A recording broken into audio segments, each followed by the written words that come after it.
Cyber crime అంటే ఇన్నాళ్ళు డబ్బుల ఫ్రాడ్ లేదా ఇతరతర వాటిని చూసాం. కానీ తాజాగా జరిగిన ఓ ఘటన చూస్తే గుండె ఆగిపోక మానదు.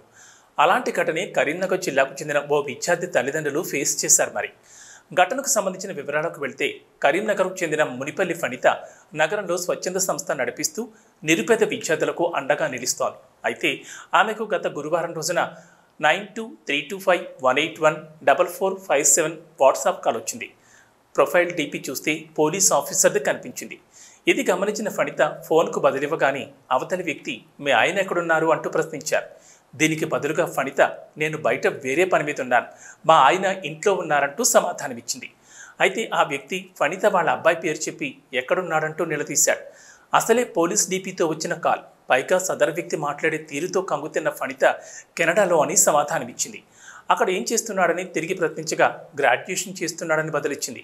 దానికి సదరు గుర్తు తెలియని వ్యక్తి ఇక్కడ మీ అబ్బాయి డ్రగ్స్తో పట్టుబడ్డాడు, అరెస్ట్ చేశామంటూ మైండ్ బ్లాక్ అయ్యే విషయం చెప్పాడు. మా నెంబర్ ఇస్తాం, ఈ నెంబర్కు డబ్బులు పంపిస్తే వదిలేస్తామని చెప్పాడు. షాక్లో ఉన్న ఫణితకు ఫోన్లో ఎవరో ఏడుస్తూ మాట్లాడుతున్న మాటలు, పోలీస్ సైరన్ వినిపించడంతో మరింత షాకు గురిచేసి అవతలి వారి మాటలు నిజమేనుమోనని నమ్మే పరిస్థితి చేరుకుంది. ఇంకేం, వాళ్ళు చెప్పిన నెంబర్కు డబ్బులు పంపించేందుకు కూడా సిద్ధమై. అయితే ఇంతలోనే అనుమానం వచ్చిన ఫణిత ఆ ఫోన్ను హోల్డ్లో పెట్టి ఇంకో ఫోన్లో కెనడాలో ఉన్న కొడుకు కాల్ చేసింది. అయితే అక్కడి నుండి ఏంటి మమ్మీ అంటూ తనేడు బదిలివ్వగానే ఫణిత మనసు ఒక్కసారిగా శాంతించింది. దీంతో ఇది ఫేక్ కాల్ అని తెలిసి కాల్ను కట్ చేసింది. ఇది ఒక ఫణిత కథనే కాదు, ఇలా రోజుకు ఎందరో ఇలాంటి ఫోన్ కాల్స్కు మోసపోతున్నారు, నష్టపోతున్నారు. అసలు తెలియని నెంబర్కు బదిలివద్దంటుంది ఫణిత. ఒకవేళ బదిలిచ్చిన నిజానిజాలు తెలుసుకోకుండా మోసపోవద్దని సూచిస్తోంది. 12:10కి మధ్యాహ్నం 12:10కి ఒక వాట్సాప్ కాల్ వచ్చిందనమాట.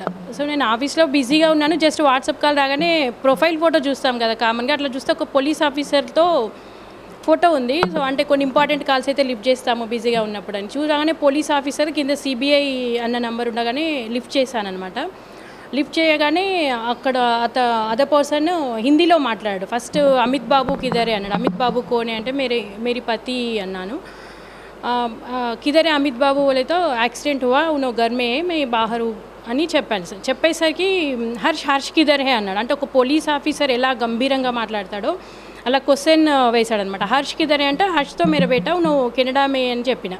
కెనడా మే అనగానే కెనడా को क्यों भेजे उनको पढ़ाई के लिए भेजे नहीं तो డ్రగ్స్ भेजने के लिए भेजे అన్నాడు. అంటే ఒక పోలీస్ ఆఫీసర్ ఎలాగైతే ఎంక్వైరీ చేస్తాడో అట్లా అనేసరికి సడన్గా భయం వేసింది. क्यों क्या हुआ सर कौन है आप बोले तो मैं CBI officer central bureau investigation से बात करी, उन्होंने उधर हम लोग पकड़े सो उन्होंने वैन में अभी आप बात करते అని అన్నాడు. అనగానే నేను అంటే మాట్లాడమంటున్నాడు కదా అంటే నిజంగానే అక్కడ బాబు వ్యాన్లో ఉన్నట్టుగా అక్కడ మనకి వాయిస్ ఎట్లా అంటే సైరన్, పోలీస్ వాళ్ళ సైరన్, అది కూడా మన ఇండియన్ లాగా కాకుండా నేను యాక్చువల్లీ యూఎస్లో ఉండొచ్చాను కాబట్టి అక్కడ ఎలాంటి సిస్టమ్ ఉంటుందో అట్లాంటి సిస్టమ్ అక్కడ ఉండడం, అక్కడ పక్కన ఎవరో ఏదో మాట్లాడుతున్నట్టుగా మమ్మీ మమ్మీ అన్నట్లుగా అట్లా ఉండేసరికి నిజంగానే అరెస్ట్ చేసినట్టు, నిజంగానే అంటే బాబుకి ఇప్పుడు హాలిడేస్ ఉన్నాయి సో ఏదైనా హోటల్కి వెళ్ళాడేమో.